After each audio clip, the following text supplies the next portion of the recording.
Aujourd'hui, on se penche sur un document programmatique important. Il s'agit des engagements de Maurice Kamto, qui est candidat, on le sait, pour 2025 au Cameroun.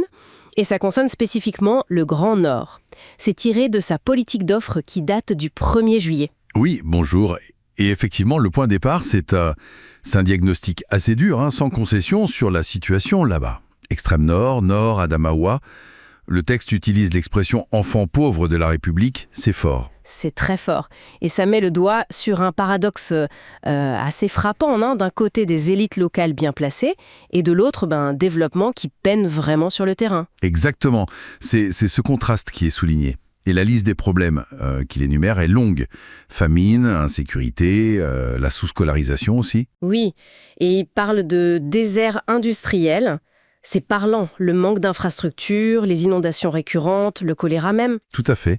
Et le document insiste sur cet écart qui se creuse par rapport aux régions du Sud. Alors face à ce constat assez sombre, comment est-ce que la démarche politique est présentée ?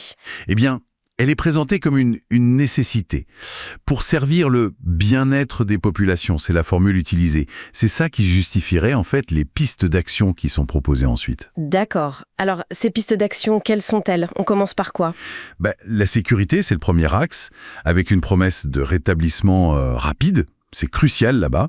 Et puis, tout de suite après, un gros morceau, un programme d'urgence agricole et alimentaire. Logique, vu la mention de la famine et de la malnutrition. Voilà, pour s'attaquer à l'urgence. Mais il n'y a pas que l'urgence. Il y a aussi un plan spécial de rattrapage.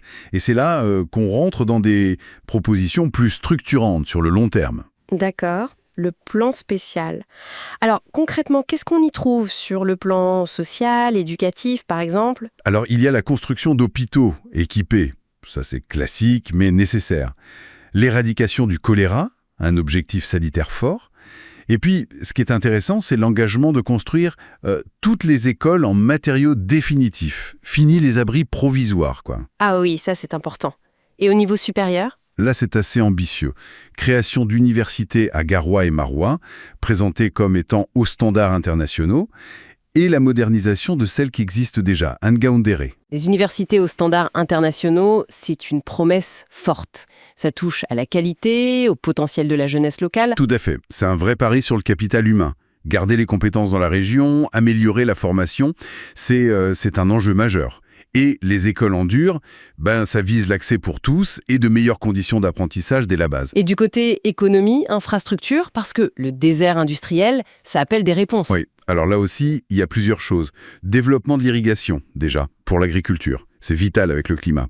Introduction de nouvelles races bovines, aussi, pour améliorer l'élevage. Et les inondations, il y a quelque chose de prévu ? Parce que les digues, on voit bien que parfois... Justement, le plan parle de régler ça définitivement.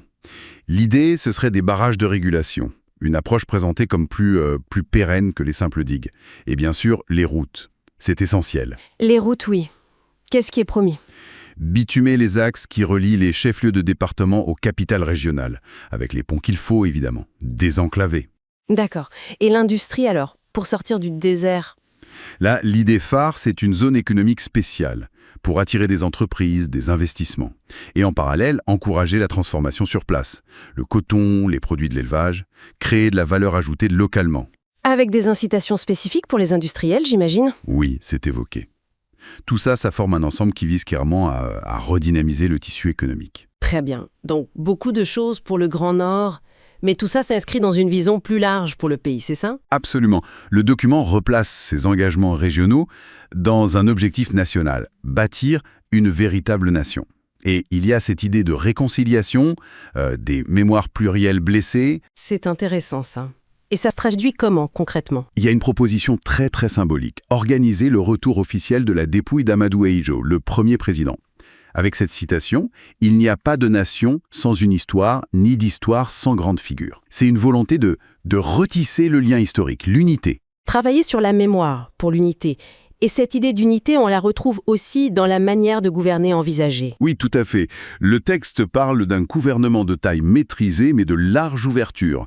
Et il affirme même qu'aucune formation politique, ni aucune région, toute seule, ne peut gouverner le Cameroun. Large ouverture, ça suggère quoi? Une forme de coalition, de partage du pouvoir? Probablement, ça suggère une approche, disons, plus inclusive que ce qu'on a pu voir.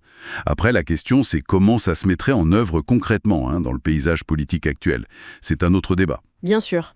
Donc, pour essayer de résumer, on a un diagnostic sévère sur le Grand Nord, des propositions détaillées pour y répondre, sécurité, urgence alimentaire, plan de développement sur le long terme avec éducation, santé, infrastructure, économie. Voilà, et tout ça intégré dans une vision pour tout le Cameroun. Unité, réconciliation autour de l'histoire et une gouvernance qui se veut plus partagée. Et ça se termine par un message direct aux populations et aux élites du Grand Nord, une promesse personnelle. Je ne vous trahirai pas. C'est ça. Ce qui nous amène peut-être à une dernière réflexion. Face à l'ampleur de tout ça, des défis comme des solutions proposées pour le Grand Nord, qu'est-ce qui pourrait vraiment faire levier?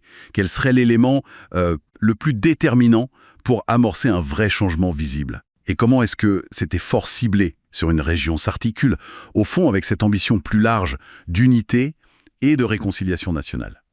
C'est une question qui reste ouverte.